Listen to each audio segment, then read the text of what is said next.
Wine crop NFT में क्यों नहीं करना चाहिए, डीएफटी में क्यों नहीं करना चाहिए, या डीप वाटर कल्चर में क्यों नहीं करना चाहिए, कौन सी सिस्टम में वाइन क्रॉप करना चाहिए, वो आज हम टोटल डिस्कस करेंगे। तो आज हमारा ये पूरा एपिसोड देखिए।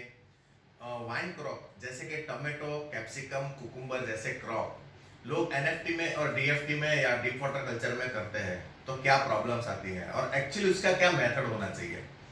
तो आप पूरा एपिसोड देखिए, क्या करना चाहिए और क्या नहीं करना चाहिए वो हम आज डिस्कस करेंगे।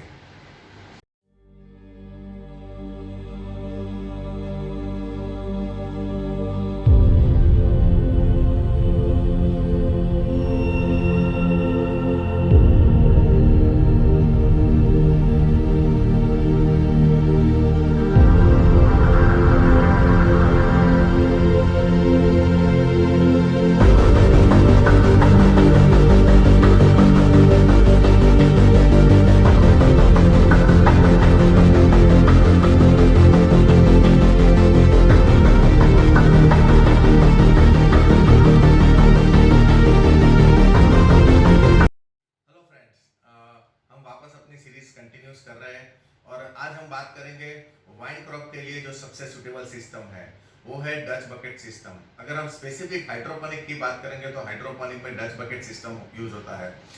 तो वो डच बकेट कैसे दिखता है, कैसे काम करता है और क्यों होता है डच बकेट का इस्तेमाल, वो आज हम पूरा डिस्कस करेंगे। दूसरे कौन से सिस्टम है जिसके अंदर हम वाइन क्रॉप जैसे कि टोमेटो, कैप्सिकम, कुकुम्बर जैसे वाइन क्रॉप कर सकते हैं, वो भी आज डिस्कस करेंगे। तो पूरे एपिसोड में हम पूरा एक एक चीज डिस्कस करेंगे, तो आप पूरा वीडियो जरूर देखिए। तो आज बात करते हैं डच बकेट सिस्टम की। पूरी सीरीज में एनएफटी की बात की, डीएफटी की बात की, डीप वाटर कल्चर की बात की, एब एंड फ्लो सिस्टम, सारे सिस्टम के बारे में हमने डिस्कशन किया है। अगर आपने वो वीडियो नहीं देखे हैं तो मैं डिस्क्रिप्शन में लिंक दे रहा हूँ, वो वीडियो आप जरूर देख लीजिए। तो अभी आज बात करेंगे जो कुकुम्बर, कैप्सिकम जैसे वाइन क्रॉप है जो बड़े प्लांट कहलाते हैं, उसके लिए कौन सा सिस्टम सही है और क्यों, वो डिस्कस करेंगे। तो बेसिकली होता ये है कि जब आपके प्लांट छोटे होते हैं या आपके प्लांट के साइज छोटी है विद इन 1 फुट के आसपास, तो आप वर्टिकल सिस्टम यूज कर सकते हैं। वर्टिकल सिस्टम की बात करेंगे तो जैसे कि एनएफटी हो गया, डीएफटी हो गया, वर्टिकल एरोपोनिक सिस्टम हो गया, वैसे आप वर्टिकल सिस्टम यूज कर सकते हैं क्योंकि इस प्लांट की लाइफ जनरली मैक्सिमम 1 से 3 महीना होती है।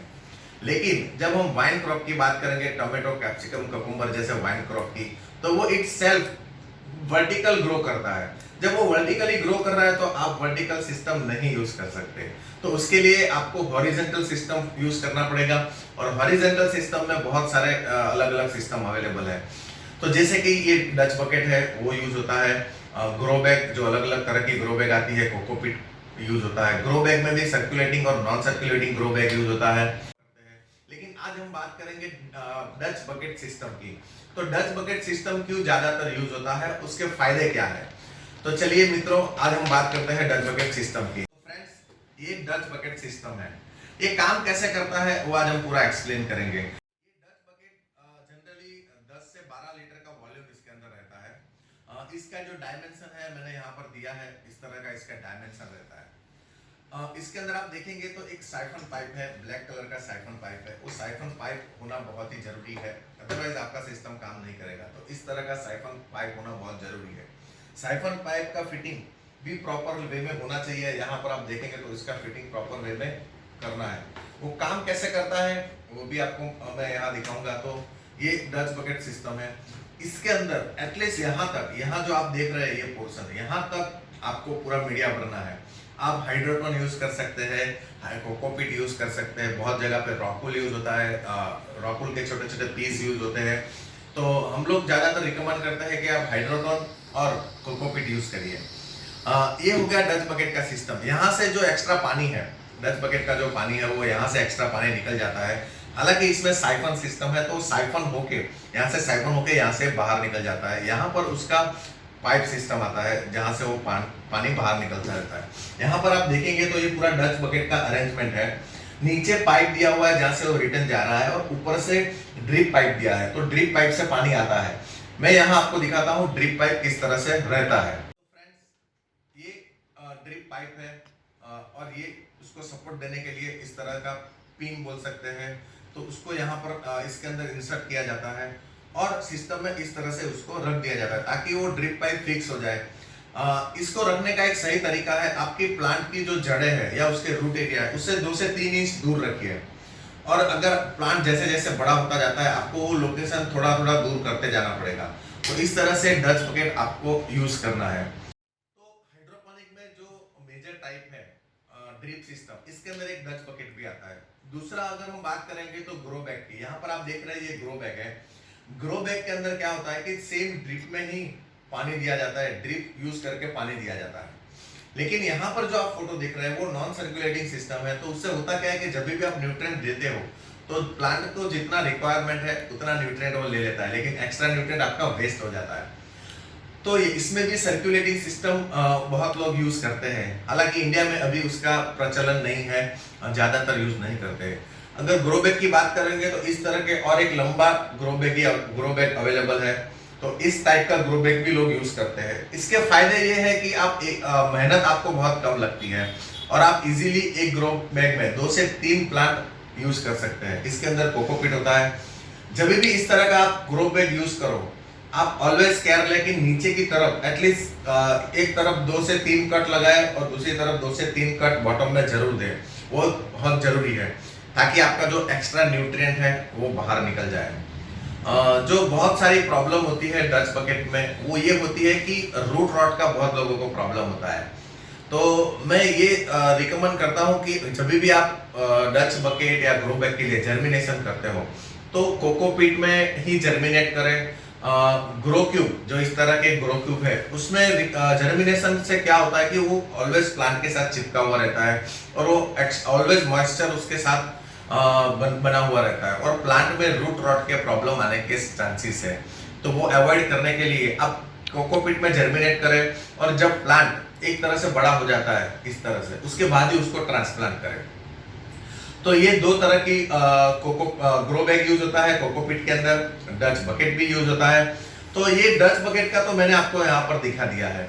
अभी ड्रिप सिस्टम में बहुत सारे क्वेश्चंस ये भी होते हैं कि अगर हमारे रूटिंग क्रॉप है तो अगर हम रूट क्रॉप की बात करेंगे तो जिंजर हो गया, टर्मरिक हो गया, तो उसके लिए लोग ग्रो बैग भी यूज करते हैं। इस तरह से ग्रो बैग में भी यूज करते हैं जिंजर टर्मरिक जैसे क्रॉप। लेकिन सबसे अच्छा जो सिस्टम है वो है ट्रफ सिस्टम। इस तरह का ट्रफ सिस्टम में भी आप रूटिंग क्रॉप जो बोलते हैं जिंजर टर्मरिक वगैरह क्रॉप आप इस ट्रफ में ग्रो कर सकते हैं। ये भी one kind of circulating system रहता है, इसमें ऊपर से पानी आता है और नीचे से चला जाता है। तो इस तरह से ये जो ट्रफ सिस्टम दिख रहा है वो भी अगेन सर्कुलेटिंग सिस्टम है। हाइड्रोपोनिक में सर्कुलेटिंग सिस्टम यूज करने के फायदे ये है कि आपका जो न्यूट्रिएंट का कंजम्पशन है वो बहुत कम हो जाता है और आपका जो रिटर्निंग पानी आ रहा है या रिटर्न न्यूट्रिएंट आ रहा है उससे आपको ये मालूम पड़ता है कि आपका पीएच कितना फास्ट चेंज हो रहा है, टीडीएस चेंज कितना फास्ट हो रहा है। अगर टीडीएस चेंजेस से आपको ये मालूम पड़ता है कि प्लांट कितना फास्ट ग्रो हो रहा है, क्योंकि टीडीएस जैसे जैसे कम होता है उसका सीधा रीजन यही है कि प्लांट वो न्यूट्रिएंट कंज्यूम कर रहा है। तो इस तरह से ये one kind of drop system भी यूज होता है। अभी हम बात करेंगे वाटरिंग की। इसमें कितने टाइम के लिए पानी देना चाहिए, कितना पानी देना चाहिए, कितना टाइम के लिए ऑन रखना चाहिए, कितने टाइम के लिए ऑफ रखना चाहिए। तो अगर आप कोकोपीट जैसा मीडिया यूज कर रहे हो तो आपको दिन में 2 से 3 बार पानी देने की जरूरत पड़ती है। पानी इस तरह से देना है कि जब भी आप पंप चालू करते हैं तो एटलीस्ट उसका 30 to 40% पानी रिटर्न आना चालू हो जाए, उसके बाद वो पंप को ऑफ करना है। तो इस तरह से आप उसका ऑन टाइम डिसाइड कर सकते हैं। विंटर में और रेनी सीजन में, बारिश की सीजन में और ठंडी के सीजन मौसम में ये ऑन टाइम आपका कम हो सकता है, आपका फ्रीक्वेंसी भी आपको कम रख सकते हैं। समर में प्लांट ज्यादा न्यूट्रिएंट कंज्यूम करता है, पानी भी ज्यादा कंज्यूम करता है, तो उस टाइम पे आपको फ्रीक्वेंसी बढ़ाना पड़ेगा, ऑफ टाइम आपको कम करना पड़ेगा। तो वो आप डिसाइड कर सकते हैं प्लांट के स्टेज के हिसाब से, आपके टेम्परेचर के हिसाब से, सनलाइट के लेंथ के हिसाब से कि कितने कलाक के, कितना आवर्स के लिए, कितने घंटों के लिए सनलाइट आ रहा है, फोटो जिसको हम फोटो पीरियड बोलते हैं। तो वो फोटो पीरियड के हिसाब से आपको पानी का जो ऑन टाइम है और ऑफ टाइम है वो आपको सिलेक्ट करना पड़ेगा। तो फ्रेंड्स, ये था हमारा डच बकेट सिस्टम या यूँ बोल सकते हैं कि ड्रिप इरिगेशन सिस्टम का टोटल लेखा जोखा।